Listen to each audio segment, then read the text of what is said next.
will.i.am did an interview, and he said that Black Thought is 1,000,000 times or 1,000,000,000,000 times better than Jay-Z. And it got some people got their panties in a bunch. The comparison. Jay-Z is the measuring stick of greatness. I don't think he was out of order for... Sometimes people just drag Jay-Z into shit for no reason. Some of these platforms, the people who introduce these types of conversations or comparisons, it's often the host of these platforms. They don't be having a whole lot of shit to talk about. I've said this before, that once you interview everybody and you get everybody else's story, everybody's story from, all different types of angles, you gotta have a conversation piece of some sort. I've often, when I've interviewed people, I ask people what was their Mount Rushmore, or who were their top five MCs. Sometimes they'll answer it. Most times they'll answer it. Sometimes they might say, I got more than 5. And sometimes they'll even put themselves in the top 5, whatever. It's subjective. But the Jay-Z thing, whenever a great MC comes about, whenever a great MC pops up, he's going to be compared to somebody probably in terms of excellence and greatness. Jay-Z is, he set the bar. That's the bar in hip-hop, in my opinion. Don't get me wrong. On a good day, you got others that will, get their shit off too. Some people might say Nas is the best. Nas said in his song Ether, ain't no best. And I agree with that. Because hip-hop is so massive that everybody has outstanding qualities. The good MCs, they all have outstanding qualities. And you definitely can't contain the top 5 and top 10. You can't even really pick it. Everybody's going to have a different top 10. That whole Biggie, Jay-Z, and Nas thing, we've grown to understand that Nas and Jay-Z, they probably have solidified their position in these top 10 conversations, top 5 conversations. But Biggie wasn't around long enough to really accumulate a extensive catalog to be considered the best. Like some people have said recently that, Scarface and Ice Cube probably should be ahead of Biggie. Jay-Z is the measuring stick, though. He is. If a new MC comes out, some people might, at some point, he might get compared to Jay-Z. It seems to me, I bullshit you not, it seems to me that a lot of MCs who didn't really get their shit off, they hold Jay-Z accountable for their lack of success. Meaning, Jay-Z took hip-hop and turned it material. There was a lavish section of hip-hop. Slick Rick was one of them. I know Slick Rick was definitely a rapper that stood on opulence. But Jay-Z came along and he made it all about Ice. He even had a song called Girl's Best Friend. He made it about Ice. He made it about Cristal. He made it about Audemars. Like, all of the materialistic shit, Jay-Z made hip-hop about that.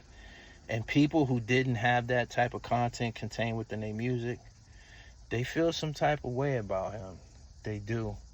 The comparison that will.i.am said, Jay-Z and Black Thought, that's a good one. Black Thought ain't no walk in the park at all. He's nice. He's nice. He has a variety of layers. He kicks the neo soul fly shit. He got lyrics. He can go lyrical. He goes story form, and everything, all of the components that a great MC needs to be great. Black Thought got it. Black Thought is really like that. He is. And original, being as though he was one of the MCs that came, performing with a live band. The Roots was a band. They was playing live instruments and shit like that. But if you listen to some of Black Thought's songs, Like You Got Me with Erykah Badu. That's just one of them naming off the top of my head.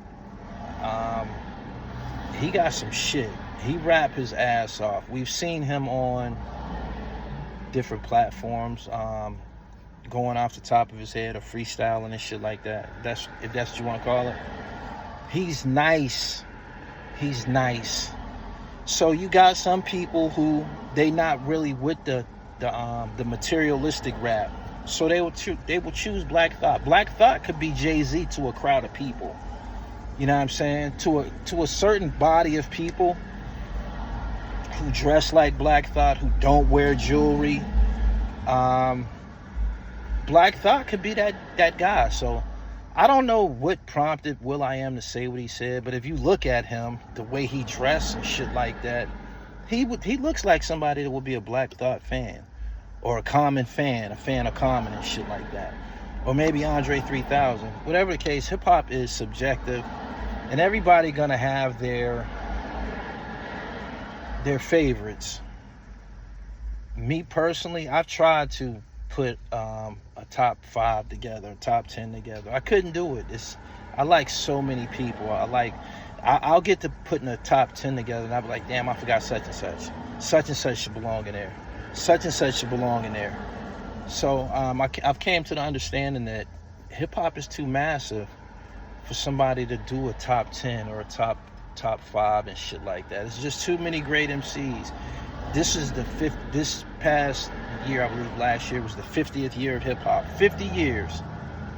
It's a lot of fucking MCs for you to be trying to contain within 5 picks, 5 selections. But the hip hop is a competitive sport. There's always gonna be comparisons. After this, somebody else gonna compare a MC to Jay-Z. Why? Because Jay-Z has solidified himself as excellence when it comes to music, record sold, influence, his body of work. When he said 7 straight summers, critics might not admit it, but nobody in rap did it quite like I did it. I lived through that 7-year period. It seemed like it was longer than that. Like, Jay-Z was gonna go uninterrupted. Even though he lost the battle to Nas, he continued to be the dude all the way up until when 50 Cent came out. 50 Cent is the person who disrupted or interrupted Jay-Z's run. Before 50 Cent came along, even though he lost the battle, even though Hov lost that battle, he was still the nigga. It was nobody bigger than him. I'm dead serious. I lived through that shit. The whole Roc-A-Fella thing, that shit was just larger than life. They appeared to be bigger and more important than everybody. They seemed to be more prestigious than everybody. They did. If there was ever a bomb squad record label, it was Roc-A-Fella. You had Jay-Z, you had Beanie Siegel, you had Bleak, you had the whole State Property, bunch of guys from Philly. Then Dame went and signed the Diplomats in their prime. That was a bomb squad. Like, there was no, you can't name a tour that could top that. Jay-Z, State Property, and the Diplomats on one bill. That's out of this world and shit. And Jay-Z was the head honcho. He was a part of that. He was a part of that whole spaceship. You know what I'm saying? Call it a spaceship, because them guys is out of this world. But anyway, I seen that, a few people have, Fat Joe and Jadakiss, they brought the will.i.am comparison up, and they had their opinions on it. And it seemed like Jada, he felt that it was he said that people need to stop comparing niggas or something like that. He said something to that effect. He said hip hop is the only genre of music where people do that type of shit. You know what I'm saying? You won't hear NSYNC, other genres of music comparing NSYNC to the Backstreet Boys and shit like that. I think they probably did compare them guys to each other, But hip hop is a competitive sport, man, and they make for good conversation. They make for good debates when you bring these guys up. But Black Thought is somebody who is qualified to stand in there and shit. Like, it ain't just about Jay-Z and Nas and shit. There was a few other guys that could stand in there, you know what I'm saying, and put up a fight. Not based on resume and accomplishments, but flow, delivery, presence, lyricism. And Black Thought is one of those guys, for real. Subscribe to the channel, hit the bell so you get the notifications, man. I got more hip-hop, sports, and fashion coming to y'all. It's fucking sirens is killing me right now, man. Maybe it's an emergency of some type. It's an emergency now, though. I need you to hit this like button, share this video. Peace.